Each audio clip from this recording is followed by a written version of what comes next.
Baik, selamat malam Pak. Perkenalkan nama saya Angelina Marta Kenika Makin dengan NIM 22011700041 Program Studi Pendidikan Luar Sekolah Universitas Nusa Cendana Kupang semester 5 kelas A. Di sini saya akan mempresentasikan seminar proposal saya dengan judul Dampak Kualifikasi Pengelola PAUD terhadap Pengelolaan Program PAUD Santo Yohanes Don Bosco Edo Baniona. Yang berikut itu latar belakang. Kualifikasi pengelola di PAUD Santo Yohanes Don Bosco Edo, Baniona masih belum sesuai dengan standar yang berlaku. Pengelola dan tenaga pendidik di PAUD ini merupakan lulusan SMA yang bertolak belakang dengan peraturan yang telah ditetapkan oleh pemerintah, yang dimana di peraturan Permendikbud nomor 137 tahun 2014 tentang standar nasional PAUD. Peraturan ini mengatur tentang standar nasional PAUD termaksud standar kualifikasi pengelola lembaga PAUD. Pengelola lembaga PAUD bertanggung jawab atas manajemen, perencanaan, pengembangan program, serta pengelolaan sumber daya manusia dan sumber daya lainnya. Di situ dikatakan bahwa kualifikasi akademik lembaga PAUD harus memiliki kualifikasi minimal pendidikan sarjana E1 dan D4, terutama di bidang pendidikan anak usia dini. Dari latar belakang tadi, rumusan masalah yang diambil yaitu bagaimana dampak kualifikasi pengelola PAUD terhadap kualitas perencanaan dan pelaksanaan program pendidikan PAUD di Santo Yohanes Don Bosco Edo. Yang berikut tujuan penelitian. Dari rumusan masalah dapat dilihat tujuan penelitiannya itu untuk mengetahui kualifikasi pengelola PAUD terhadap kualitas perencanaan dan pelaksanaan program pendidikan anak usia dini di Santo Yohanes Don Bosco Edo Baniona. Baik, yang berikut manfaat penelitian. Manfaat penelitian di sini ada dua. Yang pertama, manfaat teoritis. Secara teoritis, penelitian ini berguna sebagai kajian ilmu pengetahuan di bidang pendidikan informal maupun non-formal sebagai dasar pendahuluan bagi mereka yang akan membahas permasalahan yang bersangkutan dengan penelitian ini. Yang kedua, manfaat praktis. Manfaat praktis ini ada tiga. Yang pertama, bagi lembaga PAUD Santo Yohanes Don Bosco Edo, semoga hasil penelitian ini bermanfaat dan dapat dikembangkan oleh lembaga. Yang kedua, bagi pengelola PAUD Santo Yohanes Don Bosco Edo, semoga penelitian ini menambah wawasan tentang pentingnya manajemen PAUD yang sebenarnya dan dapat mengembangkan layanan PAUD secara profesional. Yang ketiga, bagi peneliti itu sendiri, yang dimana semoga penelitian ini dapat bermanfaat untuk peneliti agar dia dapat mengetahui pengaruh latar belakang pendidikan terhadap manajemen PAUD Santo Yohanes Don Bosco Edo. Baik, yang berikut bab 2 kajian teori. Yang pertama, pengertian pendidikan anak usia dini atau PAUD. Seperti yang kita ketahui, pendidikan anak usia dini adalah pendidikan yang diberikan kepada anak sebelum anak memasuki jenjang pendidikan formal atau jenjang pendidikan berikutnya, atau lebih tepat disebut dengan sekolah dasar. Nah, di sini menurut Undang-Undang Nomor 20 Tahun 2003 tentang Sistem Pendidikan Nasional, Bab 1 Pasal 1 Butiran 14, di situ dinyatakan bahwa pendidikan anak usia dini adalah suatu upaya pembinaan yang ditunjukkan kepada anak sejak lahir hingga anak berusia 6 tahun, yang dilakukan melalui pemberian rangsangan pendidikan untuk membantu pertumbuhan dan perkembangan jasmani dan rohani anak, agar mereka memiliki kesiapan sebelum memasuki pendidikan yang lebih lanjut. Sedangkan menurut Isjoni 2011 pada bukunya yang berhalaman 20, di situ dinyatakan bahwa PAUD adalah salah satu bentuk layanan pendidikan yang diberikan kepada anak sejak lahir hingga anak berusia 6 tahun dengan cara memberikan rangsangan terhadap aspek perkembangan yang dimiliki oleh anak meliputi aspek fisik dan aspek non-fisik. Yang kedua, kualifikasi pengelola PAUD. Nah, kualifikasi pengelola PAUD di Indonesia diatur oleh berbagai peraturan dan standar yang bertujuan untuk memastikan kualitas pendidikan anak usia dini yang berkualitas.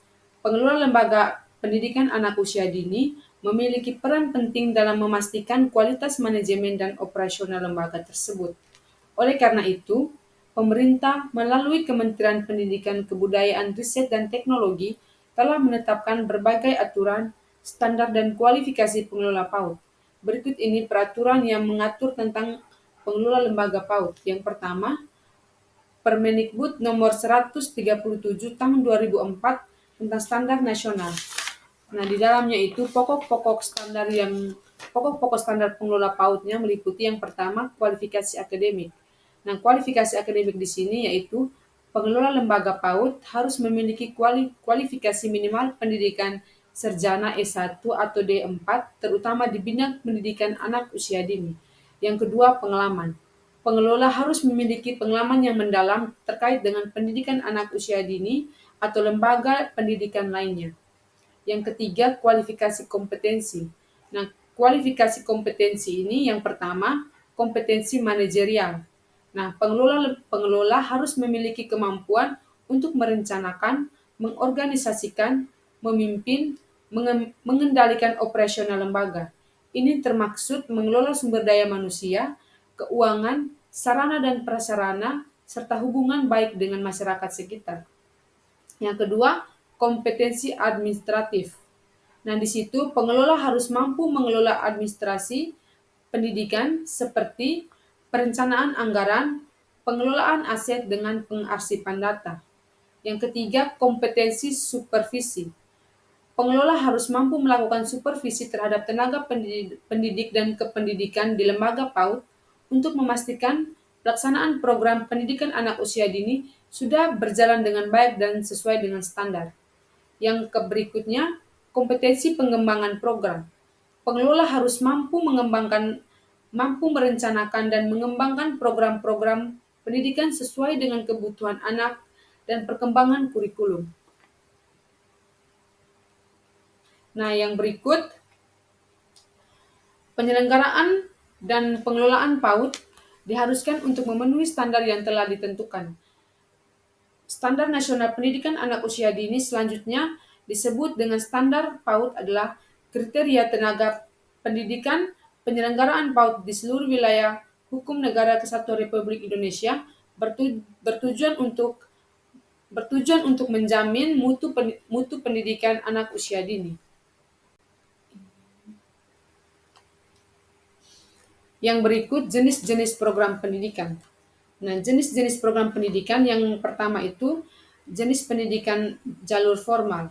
Nah, di situ ada dua. Yang pertama, taman kanak-kanak. Nah, TK, taman kanak-kanak atau TK yaitu layanan pendidikan untuk anak usia 4 hingga 6 tahun yang diselenggarakan secara terstruktur. Yang kedua, Raudhatul Athafal atau RA. Di situ lembaga pendidikan yang setara dengan TK biasanya berisi agama untuk anak usia 4 hingga 6 tahun. Yang kedua itu jalur pendidikan non-formal. Nah, jalur pendidikan non-formal ini yang pertama, kelompok bermain atau KB, menyediakan layanan pendidikan untuk anak usia 2 hingga 4 tahun dengan toleransi hingga 6 tahun jika tidak ada layanan TK pada daerah tersebut. Yang kedua, Taman Penitipan Anak atau TPA, penyediaan pengasuhan dan pendidikan bagi anak usia 3 bulan sampai 6 tahun. Yang berikut, Satuan PAUD sejenisnya atau SPS. Di situ bentuk layanan PAUD lainnya yang dapat diintegrasikan dengan berbagai layanan anak usia dini seperti Posyandu, Bina Keluarga Balita atau BKB, dan Taman Pendidikan Al-Quran atau TPQ. Yang ketiga, pendidikan jalur informal. Pendidikan jalur informal itu ada satu yaitu PAUD berbasis keluarga atau PBK. Nah, di situ layanan PAUD yang diselenggarakan di lingkungan keluarga termaksud pendidikan keorangtuaan untuk mendukung perkembangan anak. Jadi itu adalah jenis-jenis program PAUD menurut undang-undang yang telah saya sebutkan tadi. Bagi yang berikut, bab 3 metode penelitian. Saya menggunakan metode penelitian kualitatif dengan pendekatan studi kasus. Subjek dalam penelitian ini yaitu pengelola PAUD Santo Yohanes Don Bosco Edo. Lokasi penelitian yang akan saya lakukan yaitu di TK Yohanes Don Bosco Edo yang beralamatkan di Jalan Trans Adonara, Kecamatan Botan Ulmado, Flores Timur.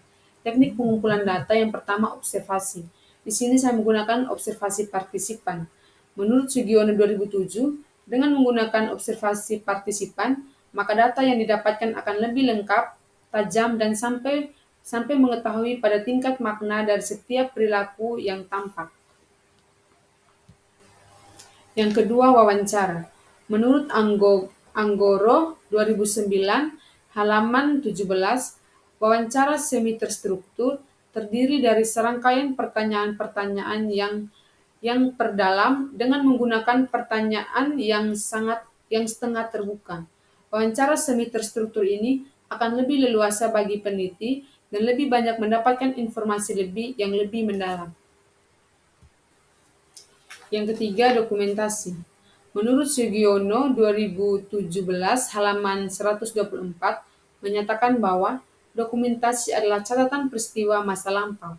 Dokumentasi dapat berbentuk gambar, tulisan atau karya-karya monumental dari seseorang.